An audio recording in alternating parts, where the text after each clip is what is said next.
Rebecca, and I'm here to teach you all the things that you never learned from your piano teacher growing up.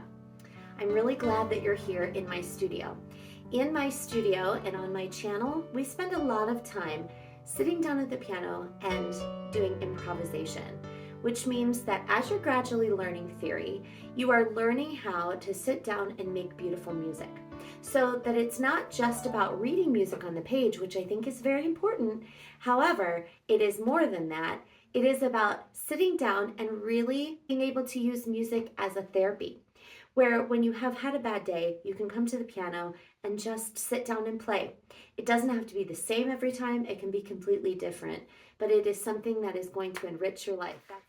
As you know, I'm pretty new to YouTube, but it's been such a great experience to be on here for the past couple of months and to share what I have learned. And I kind of had to teach myself. I took piano lessons for many years, but I really had to teach a lot of what I'm teaching you today by myself. And because of that, I realized that there were not a lot of resources for the beginner who are trying to sit down and make beautiful music. That's why I'm here. If you'd love to support my channel, please make sure that you have subscribed, that you comment and share my videos. All of those things help me out. And if you want to buy me a coffee too, I'm a huge Starbucks addict.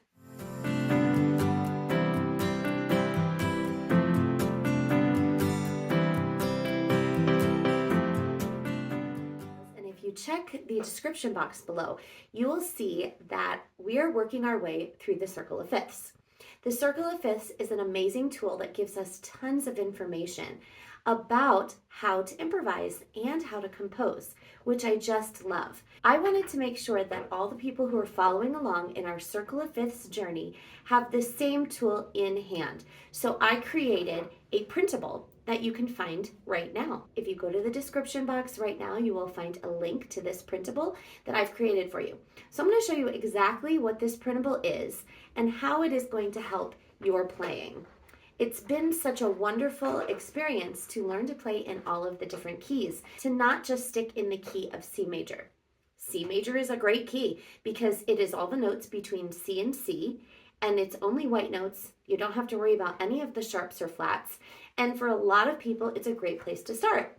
However, after a while, we get a little bit tired of playing in the key of C major or A minor, and that is what the Circle of Fifths is going to help us with. It also helps you figure out key signatures if you don't have them memorized, which eventually you will get them memorized. But this is a great way to be able to know the key signatures, know exactly what black notes and white notes to be playing in specific keys. So as you follow along with me in my journey through the Circle of Fifths, both clockwise and counterclockwise, you will find out that there's so much more to playing the piano than just the key of C major. So let me show you this tool and how it's going to benefit So your here playing. is our Circle of Fifths tool, and I'm going to explain all of the different things that you can see on this graphic. This would be a great thing to put up next to your piano after you print it out, and you can reference it all the time. So the first thing is this outer circle. The outer circle can either go clockwise or counterclockwise around, and that is showing you the major keys. So we start on C major. I like to think of that as the beginning of our circle. We start on C major, and every single time we go up a fifth, we're going to the right, and it shows us the next key. And we start adding sharps. So we're going to add sharps all the way down. So the key of G has 1 sharp, the key of D has 2 sharps, and so forth, all the way down to the key of F sharp / G flat. So the reason that I put it that way is because when we reach F sharp, we are going to now flip our thinking to flats, and we can think of that as G flat. And now we're going to go into the flat keys, and we continue on around. So from G flat to D flat, all the way around. If we start at the key of C and we go up a fourth, then we start on the flat side. So we go from C to F, and that's 1 flat, and then B flat, and that is 2 flats, and we go all the way around until we get to the bottom there, the F sharp / G flat. Then we switch our thinking to sharps, and we're going to continue on around the circle until we are back up to the C. The second thing that you see is the middle layer, and the middle layer are the minor keys. So each of the minor keys that is the same color as the piece of pie where the major key is the relative minor. And we'll talk about how to find that exactly. So same deal, like the C is attached to the A minor because they have the same key signature. The G is attached to the E minor because they have the same key signature of 1 sharp, and so forth all the way around. Now, it really doesn't help you to understand how many sharps or how many flats a key has unless you know the order of flats and sharps. So on the bottom of the paper, it says the flats order, and then if you flip that around and start with F instead of B, that is the sharps order. So for example, like we see in the key of C, there are no sharps or flats. We're going to go to the right. We're going to go clockwise right now. The key of G has 1 sharp, so that first sharp there is an F, so that's an F sharp. The next one, the key of D, has 2 sharps, so you just count 2, F and C sharp.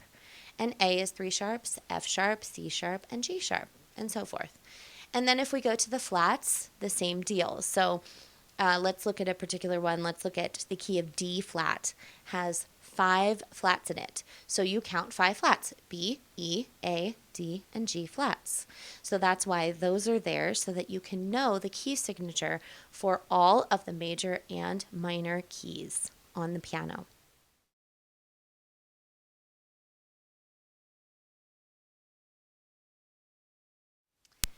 Let's talk about the difference between sharps and flats. So if we're going up on the piano, we're going to the right of the piano, and that is the sound going up. If we go to the left, that is the sound going down, all right? So this is going higher, this is going lower. So let's start with a sharp first. This is the one that looks like a little hashtag. A sharp simply means that instead of playing the note that is written, for example, this F here, instead of playing an F, we're going to play 1 note to the right, whether that note is black or white. So in this case, to play an F sharp, we would play 1 note to the right, which is this black note. All right, so if we do another one like this, let's look at A.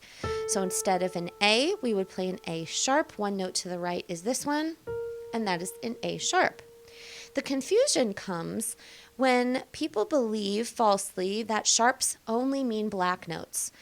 A sharp simply means it is 1 note, black or white, to the right. So if we look at something like an E, 1 note up to the right is this note. It happens to be a white note, which you're probably saying, but that's an F. Yes, it is, but it is also considered an E sharp.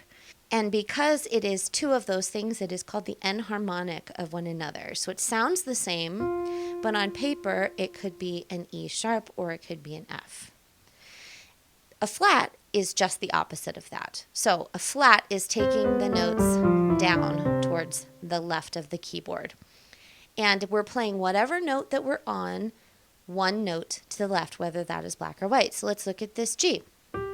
1 note to the left for a flat is this black note right here. That is a G flat. Now, if you remember before, I told you this was also called an F sharp. So an F sharp and a G flat sound the same, but on the page look different. They are enharmonics of one another. And the same thing is true that if we are starting on any note, we're going down to the left 1, whether it's black or white. So if we start here on F and we're doing an F flat, 1 note to the left is this E. So an E and an F flat are the same note. That's the difference between flats and sharps. So at the bottom of your paper, you will see how it has the order of flats and the order of sharps. Let's look at the flats order first, and we're going to look at what they look like on the piano. So first we have a B flat, then an E flat, A flat, D flat, G flat, C flat. Remember, it's this one, which is to the left of the C, and then F flat here. And then for the sharps, we're going 1 up to the right of the piano. We have F sharp, C sharp, G sharp, D sharp, A sharp, E sharp, and B sharp. So for example, let's do one example in the flat keys and one example in the sharp keys. So let's look at the key of A flat. So we find an A flat here, and it says on our circle that we have 4 flats in the key of A flat. So you go down to the flat order and let's look at what those 4 flats are. We have B flat, E flat, A flat, and D flat. Bead, B-E-A-D. Okay, so those are the 4 black notes that we're going to be playing, and everything else is white. So that means that instead of playing a B, an E, an A, or a D, we are playing those flat notes. So if we're going to do the scale, let's just look at the scale right now. And I'm just going to use one finger. Don't worry about the scale fingering if you have not learned it yet. We're going to now play A flat scale with those 4 flats in mind, skipping the white notes that we just mentioned. So we start on A flat, B flat, C, D flat, E flat, F, G, and then back to A flat. See how we did that? Now let's go to a sharp key. So let's do the key of A major. So A major begins on an A, and it has 3 sharps. So we go down to the sharps order that we have, because they're always in the same order, and we have F sharp, C sharp, and G sharp. And that means we play those notes instead of F, C, and G. Okay, so now let's begin on A, remembering those sharps as we go. A, B, C sharp, D, E, F sharp, G sharp, and A. And that's how we come up with the scale and the key that we are playing in.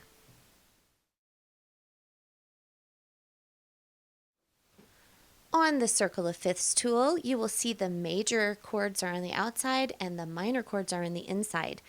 They all have the same key signatures, but let's talk about how we find them on the piano. So what we do is, I'm going to start in C major because that's the top of our circle and the easiest to see.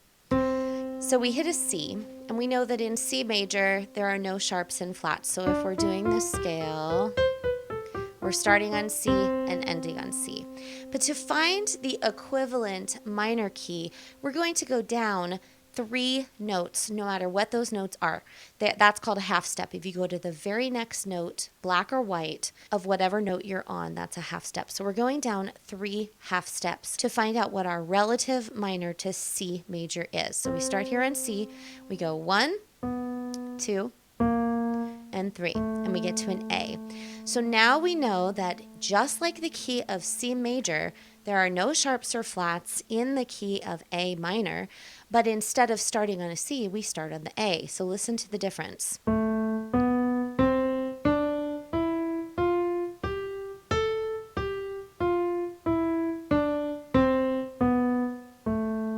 So let's look at something now that has more black notes in it. Let's look at the key of E major. So if we look on our circle tool, we have 4 sharps in the key of E major. All right, so we have, let's look at the sharps first so we know what is coming up.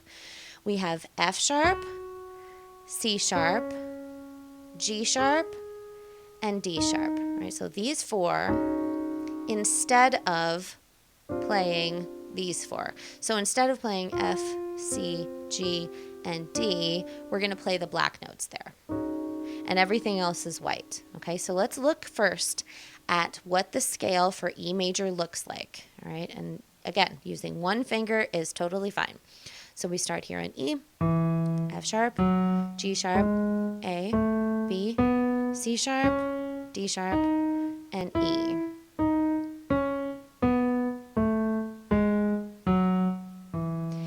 And we we want to find out what the relative minor of E major is. So we start here. We're going down 3 half steps, or 3 of the very next notes. 1, 2, 3. Now, because we are in the key of E and we were talking about sharps, we're going to consider this not to be D flat, but to be C sharp. You want to call it by the sharp note instead of the flat note, because we were playing in sharps before. So this is the key of C sharp minor. A lot of people get really intimidated by something that starts on a black note. C sharp minor sounds like a scary key, but it's not. So it's still going to have these 4 sharps in it. But instead of starting on an E, this time we're going to start on the C sharp and play from C sharp to C sharp. So now listen to the difference between E major and C sharp minor.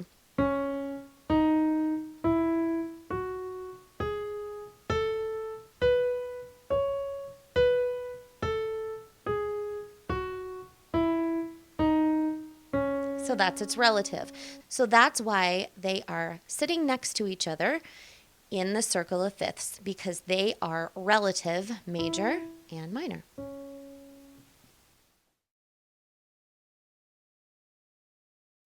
So this circle of fifths is great and all, but how exactly does that help us at the piano? Well, with improvisation, it's going to be very helpful to you to know exactly what key that you're going to be playing in. If you wanted to just randomly choose a key, you could do that. So let's start with the key of D major. So we see from the circle of fifths that D major and B minor both have 2 sharps. So that is F sharp and C sharp.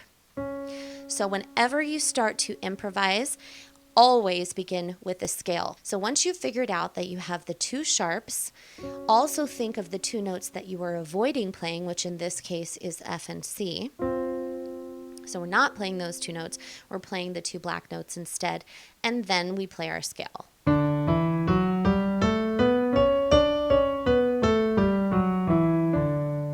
Now, if you want a really good breakdown on exactly the chords to play for the key of D major, I will link that playlist below. All of the keys that we are playing in as we travel through the circle of fifths are listed there, and you'll be able to figure out exactly how to do that. But for now, let's just make a little melody and do an improvisation in the key of D major.